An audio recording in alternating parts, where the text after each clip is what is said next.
Tá bom? Abra sua Bíblia aí, meu querido, em Mateus 26, 29. Nós vamos ler basicamente 2 textos. Esse aqui, um versículo no capítulo 26, e depois no mesmo livro de Mateus, no capítulo 22, vamos ler mais alguns versículos. Mateus 26, verso 29. Quem achou diz amém. Mateus 26, 29, o Evangelho de Jesus, segundo escreveu Mateus, no capítulo 26, no verso 29, vai nos dizer assim: E digo a vocês que desta hora em diante, nunca mais beberei deste fruto da videira, até aquele dia em que beberei com vocês o vinho novo no reino do meu Pai. Do que Jesus está falando? Alguns de nós aqui, eu vi a comunicação, que não tomaram a ceia, porque acabou o pão e o suco, não é isso? Já estamos numa vantagem muito grande. Você que não tomou a ceia, eu duvido que hoje era a sua primeira ceia, não era. Você já tomou mais de uma. Quem aqui já tomou mais de 5? Mais de 50? 200? Você vai fazendo conta aí, né? Jesus tomou só uma vez. Tu está na vantagem. Jesus tomou só uma vez. Só que tem um porém. Ele marcou uma segunda ceia. E todas as 200 que você tomou não vão adiantar de nada se você não tiver nessa aí. No dia da segunda ceia, não importa quantas ceias tomamos aqui, não importa se hoje, bem na hora que chegou na sua vez, acabou o copinho, não importa. Se você não tiver no dia da segunda ceia, vai ter sido só um pedaço de pão e um pouquinho de suco de uva. E a ceia não é isso. Então, é para lembrar vocês que existe um convite muito maior do que o convite para vir à igreja num domingo de ceia. É o convite para a segunda ceia, no dia das bodas do Filho do Rei. Esse dia já tem data marcada. Jesus, quando anunciou, disse que não sabia, mas hoje ele já sabe. Já deve estar se preparando, acredito eu, que já de pé, dando um passo em slow motion, para falar linguagem contemporânea, já saindo assim, ó, quase adentrando ao reino que é dele por direito. Você sabia que é dele por direito? O unigênito, o único gerado por Deus, herdeiro de tudo e todas as coisas, como diz a Bíblia, nada do que se fez seria feito sem ele. Tudo foi feito por causa dele e para ele. Nós cantamos estas coisas, mas esquecemos de um detalhe muito importante. Nenhum herdeiro aqui nessa terra dividiria uma herança dessa. Ai, um tio meu distante, eu nem sabia, não conhecia ele, morreu, mas deixou tudo para mim. Mas eu gostei daquele pastorzinho barbudinho lá de cabelo enroladinho que foi pregar domingo, vou rachar com ele. Você não ia rachar. Jesus tinha direito a tudo. E segundo o mesmo capítulo 8 de Romanos, aonde ele nos diz que somos mais que vencedores, o capítulo inicia falando assim: ele se tornou primogênito de muitos irmãos. Ele decidiu repartir a herança dele comigo. Eu não vou nem falar de você. Ele decidiu repartir a herança dele comigo. Não faz sentido. Obrigado, Sidney. Ele decidiu repartir a herança dele. Só que tem um porém. No reino dele tem uma regra diferente para a herança. No reino dos homens, onde aqui jaz o maligno, o príncipe deste mundo, neste reino aqui, para você receber uma herança, a pessoa que vai te dar a herança tem que morrer. Não é isso? No reino de Deus, para você receber a herança, quem tem que morrer é você. E talvez essa seja a parte mais difícil de nós sermos igreja. Essa semana, não vou entrar nesse mérito, mas como nós nos envergonhamos como ser igreja. Num país que temos liberdade para ser igreja, nós conseguimos dividir a igreja por causa de uma canção. Que falta de maturidade nossa como igreja. Mas isso não acontece em Poá, só em Barueri. Na igreja onde o nome é o favor de Deus, eu espero que vocês sejam gratos pelo favor de Deus, porque Ele não deveria ter incluído eu na lista, nem você na lista, mas Ele nos incluiu na lista. Você que já está com o dedo aí em Mateus 26, volta lá no capítulo 22, que é o texto que importa para nós nessa noite. Mateus 22, do verso 1 ao verso 14. Quero ler com vocês. Parábola muito conhecida, não fiz de propósito, de verdade. Literalmente é Deus mesmo, porque essa mensagem já estava escrita, eu estudando ela, não esperava que fosse acontecer isso, nem o convite do Tiago, antes do convite, já estava escrita. Mateus 22, a partir do verso 1. De novo Jesus lhes falou por parábolas, dizendo: o reino dos céus é semelhante a um rei que preparou uma festa, talvez na sua versão, um banquete de casamento para seu filho. Enviou seus servos a chamar os convidados para a festa, mas estes não quiseram vir. Enviou ainda outros servos, dizendo: digam aos convidados: eis que já preparei o meu banquete. Os meus bois e animais de engorda já foram abatidos, e tudo está pronto. Venham para a festa. Mas os convidados não se importaram e se foram, um para o seu campo, outro para o seu negócio. Outros, agarrando os servos, os maltrataram e mataram. O rei ficou furioso e, enviando as suas tropas, exterminou aqueles assassinos e incendiou a cidade deles. Então disse aos seus servos: a festa está pronta, mas os convidados não eram dignos. Vão, pois, para as encruzilhadas dos caminhos e convidem para o banquete todos que vocês encontrarem. Todos. E saindo aqueles servos pelas estradas, reuniram todos os que encontraram, maus e bons. E a sala do banquete ficou cheia de convidados. Mas quando o rei entrou para ver os que estavam à mesa, notou ali um homem. Repete comigo: um homem. Quantos homens? Que não trazia vestes nupciais. E perguntou-lhe: amigo, como você entrou aqui sem veste nupcial? E ele emudeceu. Então o rei ordenou aos servos: amarrem os pés e as mãos dele e atirem-no para fora, nas trevas.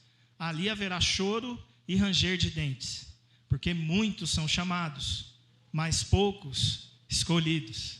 Amém? Você conhece o texto, e talvez foi o texto que deu briga essa semana. Existe um banquete, esse banquete foi preparado. Os convidados não eram dignos. Isso é sobre os judeus, não é sobre ricos. São sobre os judeus, que negaram o convite. E eu queria te dizer que entre os judeus que negaram o convite, tinham judeus ricos e judeus pobres, que também negaram o convite. Aliás, 9 leprosos não quiseram voltar. Judeus pobres e alguns pobres e doentes. E negaram o convite. Então não é sobre classes. Eles estavam preocupados com seus afazeres, tanto os religiosos quanto os comuns, negócios e etc. Alguns até mataram os que anunciaram o convite. E aí o convite se estendeu aos pobres, aos aleijados, os cegos, os coxos. Isso também não é sobre classe. Queria te dizer que o texto está falando dos pobres, os aleijados, os cegos, os coxos, é sobre nós, os não judeus. Os judeus recusaram, Jesus falou isso com tanta clareza, que não era para a igreja brigar sobre essas coisas. Eu vim para os meus, e os meus não me receberam. Então agora eu vou para os que não eram meus. Segundo Pedro, capítulo 2, verso 10, Pedro vai falar: aqueles que não eram povo, agora são povo de Deus. Então nós somos, nós quem, pastor? Se não tem nenhum judeu de sangue aqui, nascido, todos nós. Nós somos os coxos, aleijados, mancos, cegos, os que não faziam parte do povo, mas que agora receberam um convite para participar do banquete do filho do rei. Muitos de nós aceitaram, como o pastor Tiago falou, e muito bem, olhando para fora, alguns ainda não aceitaram. E talvez não aceitaram porque nós também ainda não fizemos o convite. Mas muitos receberão o convite e também não vão aceitar e não vão vir. E te garanto que desses muitos que não vão vir, alguns são ricos e alguns são pobres e não vão vir, porque não é sobre classe. Jesus não está interessado nisso. Em Jesus não existe mais judeu nem grego, homem nem mulher, pobre nem rico, escravo ou livre, preto, branco, amarelo, azul de bolinha verde. Não existe mais diferença. Em Jesus somos um. Igreja de Cristo, precisamos ser maduros. Vocês têm um casal de pastores, uma linda jovem de pele clara e um lindo negrão. Porque isso não existe na igreja. A igreja é o lugar onde Zés e Marias ganham relevância. Não são excluídos. Que papo é esse, igreja? Nós somos o lugar onde os pobres são recebidos. E muitas vezes um doutor senta para ver um analfabeto falando. Só na igreja que acontece isso. Uma pessoa semi-analfabeta discursando e um médico sentado e chorando, ouvindo. Isso só vai acontecer na igreja. Nós não somos o povo que exclui, nós somos o povo que inclui, que chama. E isso não mudou. Não acredita no que estão te contando, não. A igreja é inclusiva, sim. Estou olhando daqui. Rostos morenos, rostos negros, rostos brancos, pessoas loiras, pessoas com cabelo curto, com cabelo comprido, pessoas sem cabelo. Estou vendo todo mundo aqui, porque a igreja aceita todos que quiserem vir. O banquete está feito. O problema agora é sobre a nossa resposta ao banquete. O convite foi feito. Muitos de nós aceitamos o convite. Precisamos entender aonde será esse banquete. Segundo Apocalipse 19:9, esse banquete, então o anjo me disse, escreva, bem-aventurado aqueles que são chamados à ceia das bodas do Cordeiro. E acrescentou, são estas as verdadeiras palavras de Deus. Ou seja, as bodas do Cordeiro, existe um lugar, está preparado, na Nova Jerusalém celestial, nas moradas de João 14, que Jesus falou que iria preparar.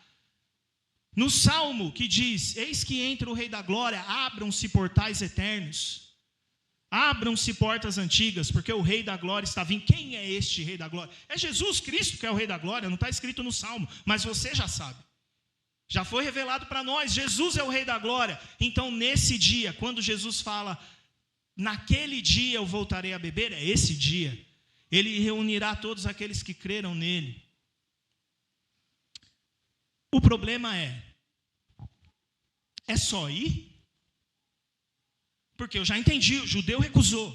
Eu entendi, pastor. Alguns judeus creram. Os primeiros discípulos de Jesus, judeus, óbvio. Galileus, o único que não era galileu, traz Jesus. Então ficam os 11 galileus, mais 130. Isso é legal demais. Existiam 120 pessoas em Atos 2. Né? Você que tem 3 semanas de igreja já conhece o texto ou ouviu a música da Gabriela Rocha. 120 pessoas. 10 dias antes, tinham 500 pessoas vendo um homem sair voando. Você consegue entender isso? No prazo de 10 dias, quando que é o culto na semana aqui? Quinta. Pensa comigo, na quinta-feira, um homem saiu voando aqui, estoura o telhado e... Próximo domingo, no outro domingo, 10 dias, vem o Espírito Santo. E você já desistiu? Sim. Nós precisamos decidir como igreja qual tipo de discípulo nós somos. Nós somos os 120 ou somos os 380? Que vão ver sinais fantásticos. Um homem voando, tirando um filme da Marvel. É mentira, não dá para ver um homem voando, mas nós sabemos que é verdade e aconteceu. Um homem saiu voando na frente de todo mundo. 380 pessoas, nós não temos esse número aqui ainda, Tiago, ainda, aleluia. Nós não temos esse número aqui ainda hoje à noite. 380 pessoas viram um homem sair voando e 10 dias depois não estavam perseverando. Quantos sinais você já viu, crente? Quantas coisas Deus já fez na sua vida ou em alguém próximo de você, testemunhos que você ouviu, ou que você presenciou, ou que você foi personagem principal do testemunho, e que você ainda reluta em perseverar, mesmo tendo visto tudo isso. Nós não podemos ser cristão 380. Você precisa ser 120. Porque vai que é bem no dia que você desistiu. A Bíblia não fala quando o 121º saiu. Quando ficou o grupo de 120. Talvez ele tenha saído no sábado. Um dia antes. Nós já estamos 9 dias orando. É muito tempo. E ele foi embora. E no outro dia... Você está entendendo o que eu estou tentando dizer para você? Você foi chamado para algo que é tão grandioso que não dá para desistir. O que você daria? Segundo uma parábola que Jesus conta, um homem achou um grande tesouro num campo. Ele foi e vendeu tudo para comprar aquele campo, porque ele acreditava ter um grande tesouro lá. O que você daria? Não, eu dou o meu tempo. Quantos cultos? 2 na semana? De 2 horas. Você dá seu tempo? 4 horas na semana? A semana tem 168 horas. 4 horas na semana, para fazer uma conta ruim, para te ajudar e arredondar para cima, dá 2% da sua semana. 2%. Se você vem só no domingo, 1%. Se você vive dependendo de culto, atividades com a igreja reunida para ter uma vida com Deus, 1% do seu tempo você tem dedicado ao Senhor. No ano, 4 dias. Arredondando para cima. 365 no ano, 4 dias. Nem o dízimo você está dando do seu tempo. Não, mas eu venho bastante, pastor. Não, pastor, eu preciso de culto. Arruma mais cultos, então. Conversa com o pastor Tiago. Pastor, aonde tem um amigo seu sério que tem igreja na segunda, na terça, na quarta, que não tem culto aqui, na sexta e no sábado, que não tem aqui, para mim ir em culto todo dia, já que você depende de culto. Porque se você depender só de culto, um cristão que entrega 90% da sua vida para Deus, você acha que ele é um homem a ser seguido, sim ou não? 90% da sua vida para Deus? Vamos combinar, difícil, não é? Pensa, 90%, uma pessoa é 90% de Deus. Você vai falar, você é doido, pastor, mulher de Deus, homem de Deus. Ele está dando dízimo para alguém. Se 90% seu é de Deus, 10% é de alguém. E eu te garanto que não é seu, é de alguém. Jesus nunca te pediu nada. Ele te pediu tudo. Não é sobre o seu dinheiro. Não é sobre o seu tempo. Não é sobre suas coisas. É sobre você. Jesus quer você. Todinho. Na segunda ceia, naquele grande dia, nesse banquete, haverão ricos, porque é muito difícil, mas ele mesmo disse que para Deus nada é impossível, está no contexto desse texto, quando ele fala, é muito difícil um rico entrar, é mais fácil passar um camelo no buraco da agulha, e aí não importa qual é a agulha teológica que você vai arrumar, se é a de costura, se é a porta do templo, não importa, é difícil passar um camelo lá, mas para Deus não é impossível, então haverão ricos, haverão pobres, haverá o ladrão da direita, que nem era ladrão, a gente chama ele assim, não está escrito na Bíblia que ele era ladrão, porque não crucificava ladrão. O que aquele cara fez? Não sei, mas se contassem para nós, a gente não aceitaria ele como membro. Jesus levou ele para o céu na hora. A graça é escandalosa ainda para a igreja, gente. E nós precisamos entender que dos miseráveis, o maior sou eu. Paulo só falou isso porque ele não conhecia eu. Para não apontar para você. Quando Paulo escreveu, dos miseráveis eu sou o maior, ele não me conhecia. E se eu não tiver esse tipo de consciência, eu estou longe do entendimento do que é a boa notícia do Evangelho. A boa notícia do Evangelho é João 3,18, porque a gente decora o 3,16 e é lindo, um dos textos mais lindos da Bíblia. Quer ver como a gente sabe? Porque Deus...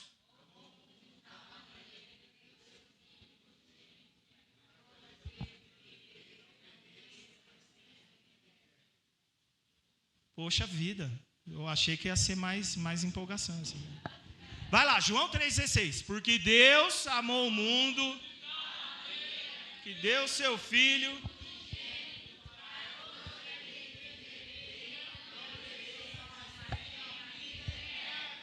Dá um aleluia aí. E o 18? Quem nele crê não é condenado, mas quem não crê... Por quê? Porque não crê no unigênito Filho de Deus. Era lá que eu estava. Era lá que você estava. Antes daquele dia que deve estar passando na sua cabeça, que você levantou a mão, você chorou, não sei onde você estava. Que você entendeu, aquele dia eu entreguei a minha vida para Jesus. E talvez nem foi, você entregou um pouquinho, foi entregando aos poucos, processo. Sem problema. Mas naquele dia, você lembra, gravou aquela data, eu chorei, estava no meu quarto, eu estava na igreja, alguém fez um apelo, não importa. Naquele dia, a sua condenação foi rasgada. Se você não entende isso, dificilmente outro condenado passará por aquela porta.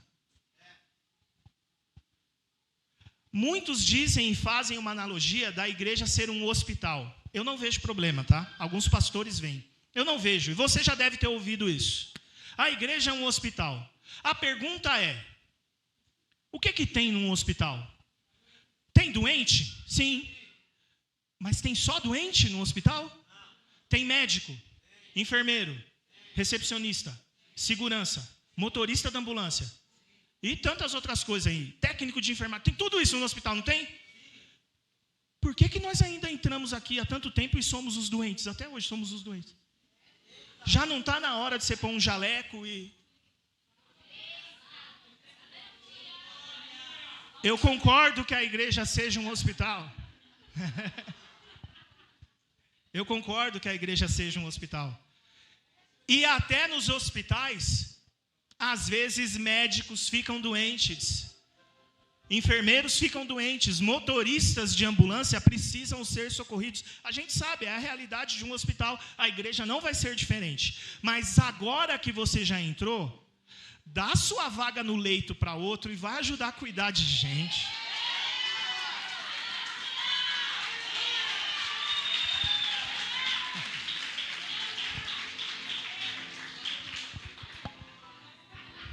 Por que eu estou falando isso? Uma das coisas mais lindas no texto de Mateus 22. Uma das coisas mais lindas, apesar de ser uma das mais duras no texto. Os convidados não eram dignos. E eles não eram dignos, não porque eles eram pecadores, imorais, adúlteros, assassinos ou coisas do gênero. Eles não eram dignos porque eles recusaram o convite. Os judeus eram o povo que devia participar do banquete, mas eles recusaram o convite. Os pobres, mancos, coxos, cegos, também não são dignos, mas eles aceitaram o convite. Somos nós, que não éramos povo, agora somos e estamos lá. Aleluia! Eu já vejo todas essas carinhas em volta daquela mesa, que eu não sei que tamanho que vai ter, pois terão pessoas lá de toda a tribo, raça, nação, língua, todas as eras, e eu conto com a sua presença nesse dia. Mas houve um homem pobre, na lista dos pobres que foram encontrados, que aceitou o convite, foi para o banquete, mas não trocou suas vestes. Isso não é sobre usos e costumes. Não é sobre a roupa que você veste. E por mais que eu acho que foi imaturidade da igreja nessa última semana, Isso é sobre o quanto Deus vale para você. O quanto você está disposto a abrir mão de você para permitir que Deus encha você. Porque um vaso só pode ser cheio se ele estiver vazio. Se você não se esvaziar, Jesus deu exemplo, Filipenses 2, um texto lindo, e virou música, ele abriu mão da sua glória, sangrou no madeiro por mim. Virou música, não virou? Filipenses 2, ele tinha tudo, abriu mão de tudo, veio ser servo, e servir e obedecer até a morte, e morte de cruz. Ele deu um toque, é só me imitar. Eu sei que é difícil, é muito mais fácil o discurso, é difícil imitar Jesus, lógico que é. Mas, como não temos cristãos xiitas, eu acredito que você veio porque você quis. Livre e espontânea vontade. Você aceitou o convite. Então agora, como diz o profeta Luva de Pedreiro, receba. Agora é com você também. Você precisa fazer a sua parte. Jesus já ensinou. Ele abriu mão de tudo. O quanto você está disposto a abrir mão de você? Você está disposto a abrir mão da sua cultura? Porque deu briga essa semana sobre cultura. E eu não tenho problema nenhum em chegar num culto e tá rolando um forrozinho, se ele louvar ao Senhor. Já fui e tenho amigos, minha família é testemunha, que eram do pagode. Pessoas que ficaram famosas cantando samba, apareceram na televisão, que talvez você antes de Jesus, eu vou falar bem baixinho, ou até depois de Jesus, ouvia, tinha CD e via as coisas, e hoje são pessoas de Deus, sobem aqui com um banjo, um cavaquinho e louvam a Deus, e você chora e nem sabe por quê. Como assim chorando, ouvindo um samba? Porque é Deus, não é sobre o ritmo. Mas o tanto que você está disposto a abrir mão de você, da sua cultura, do seu jeito de pensar, do modo que você acha que é o certo levar a vida. Você está disposto a abrir mão de você para poder fazer parte do banquete? Esse pobre, é um pobre, então o pobre tinha que ser recebido. Os recebidos serão aqueles que receberão o chamado, mas terão atitude de escolhido.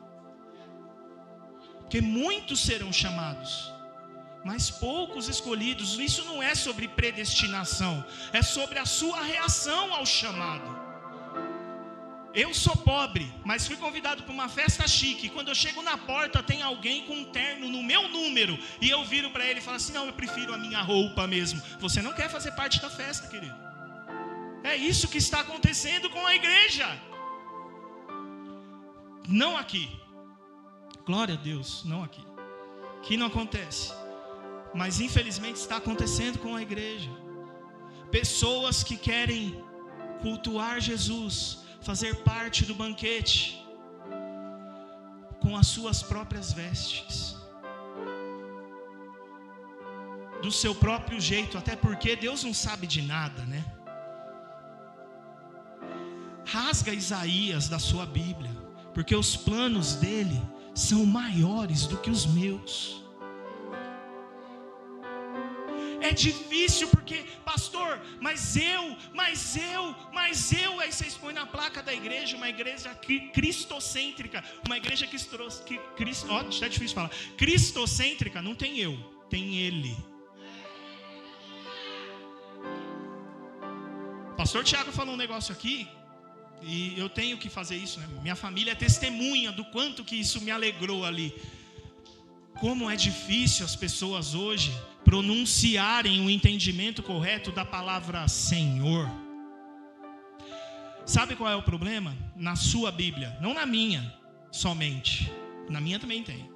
Mas na sua Bíblia não existe nenhum texto, nenhum. Eu já li ela algumas vezes. Poucas pelo que eu deveria por gratidão, mas já li algumas vezes. Não tem nenhum texto pedindo para que eu aceite Jesus como meu Salvador. Não tem. O único texto que alguém pode com malabarismo, falar algo sobre Atos 16. Paulo e Silas cantam. Terremoto, as cadeias quebram. Deu ruim, o carcereiro vai se matar, porque achou que todo mundo ia fugir. Paulo fala, faz isso não, menino, estamos todo mundo aqui. Você conhece o texto. Naquele dia, Paulo e Silas vão na casa do carcereiro. E eles dizem, ou melhor, o carcereiro, o que eu preciso fazer para ser salvo? Paulo responde, aceite Jesus como o seu Salvador. Creia no Senhor e será salvo, tu e a tua casa. Por que essa ênfase é tão importante? Jesus, que é o mesmo nome hebreu de Josué, por exemplo, significa salvação. O nome dele é salvação.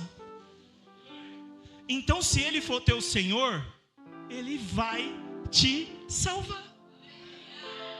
Agora eu ouso dizer que se você vem à igreja há não sei quanto tempo, procurando apenas ser salvo porque tem medo de ir para o inferno, você veio atrás de um Salvador, não aceitando ele como Senhor, você corre o risco de não ser salvo. Como assim, pastor? Credo, eu tenho Jesus como meu Salvador. Ele é seu Senhor? Porque não dá para servir a Jesus e a Mamon. E aí você põe Mamon e todos os outros. Não dá para servir a Jesus e outro. A música do Fernandinho que nós cantamos aqui. Eu sou. Lindo. Para que você é livre? A Bíblia diz pra gente que se o Filho me libertar, verdadeiramente eu serei. Para quê? Fala para mim. Para que você acha que Jesus libertou você? Para escolher a quem servir. Você vai ser servo, querido. Eu sei que, pô pastor, mas sou negrão. Essa palavra escravo aí às vezes dói e tal, tá muito perto, passar. Igreja é o lugar para você ser curado dos seus traumas, mano. Pode lançar um mano, né? Tô em Poá. É o lugar para você ser curado dos seus traumas. Para com isso. Você vai servir. A diferença é você servir ao pecado, às vezes até inconscientemente, porque existe uma venda nos seus olhos. O que Jesus fez foi fazer assim, e olhar para você e falar assim, agora tem eu e ele. Escolhe aí. Olha a vantagem que Jesus te dá. Eu nem chamo meus servos de servos. Você ainda é servo, você entendeu o texto não? Eu nem chamo meus servos de servos, eu chamo eles de amigos. Mas você é servo. Mas eu vou te chamar de amigo. Olha que negócio legal. E os amigos, os que decidirem literalmente, de livre e espontânea vontade, por gratidão, serem meus amigos, eu ainda vou colocar na minha herança, e serão cordeiros comigo. E agora não serão mais amigos, serão filhos.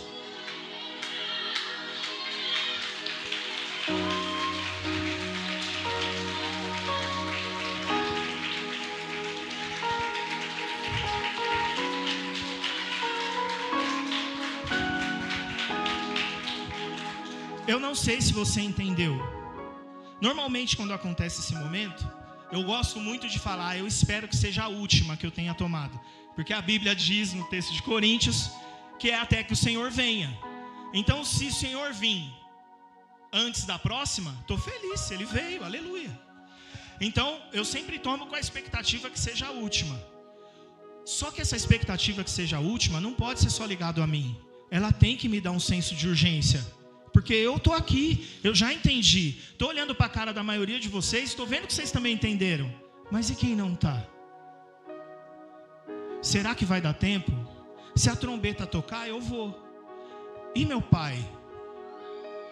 E minha esposa? Meu filho? Quem está passando na tua cabeça aí? Minha tia? E meu vizinho? E aquele meu colega de trabalho? Quem que está passando aí? A minha amiga da escola? Quem que está passando na tua cabeça? Não te dá um senso de urgência? Saber que você é mais do que vencedor, mesmo que o bicho pegar aqui, na hora que soar a trombeta, você vai ser mais que vencedor, e um monte de gente derrotada do seu lado, esperando só um convite. Tem uma festa, quer ir? Só um convite. A única coisa que a gente não pode esquecer, essa festa é uma festa que só tem como entrar com um adulto acompanhando. E só tem um adulto nessa história. Não tem como entrar nessa festa sem a companhia de um adulto. A galera mais velha aqui vai lembrar assim, da matinê. Se o pai não levar na porta, tu não vai entrar. Não tem como tu entrar sem a companhia de um adulto. Você não vai entrar. E existe só um adulto nessa festa.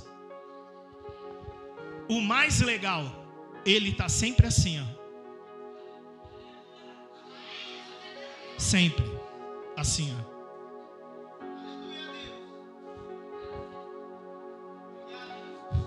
E você acha que não é melhor que isso? Sabe por quê? Ele faz questão de se autoproclamar noivo. Mulheres casadas, levantem suas mãos, só para me ver quem é casado. Ele, o seu ele, pediu bonitinho, sim, ajoelhou, aliança no restaurante. Quer casar com a música do Bruno Mars no fundo? Tem uns crentes xarope aí, viu? Depois posta o vídeo, reclama que o pastor veio e vai ficar chamando sua atenção. Estendeu a mão lá. Ele fez isso. Sabe qual é o mais legal? Se você não passou por essa experiência, e aí os homens nessa hora têm uma dificuldade doida. Porque Jesus ajoelhou na nossa frente. Sabe qual é o nosso problema? A gente fez assim. Hoje não, Faro.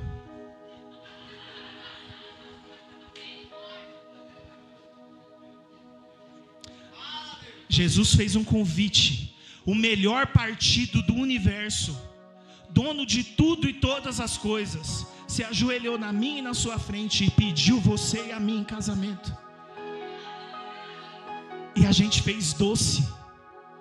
Pediu para pensar.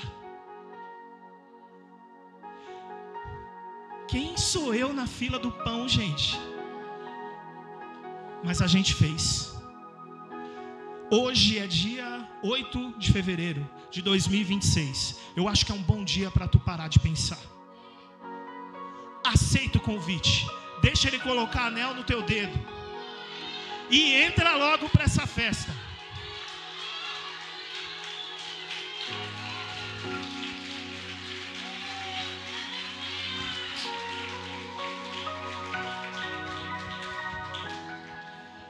Haverá uma segunda ceia. E essa ceia será no dia das bodas do Cordeiro. E toda a noiva vai estar lá completa, ataviada, bonita, arrumada, aprumada, lotado de gente defeituosa igual eu, igual você. Mas por conta das vestes que ela vai receber, ela vai estar linda, perfeita. A pergunta é: você vai estar lá? Hoje nós vivemos uma geração de crentes camiseta. Já ouviu falar? Quando você olha, ele até está no corpo, mas ele não faz parte.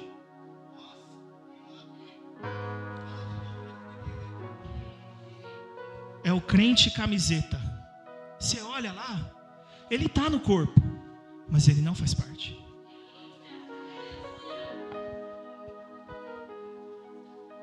Às vezes é melhor ser sujeira de unha. Pelo menos está no corpo, até que alguém te limpe. Também tome cuidado. Isso aqui é maravilhoso. Eu amo fazer parte da igreja. Eu amo ir em cultos. Mas não é sobre isso. Não é sobre isso. Se isso aqui não mudar o meu caráter amanhã, não serviu para nada. O meu cristianismo é uma mentira, porque Cristo não veio fundar uma religião.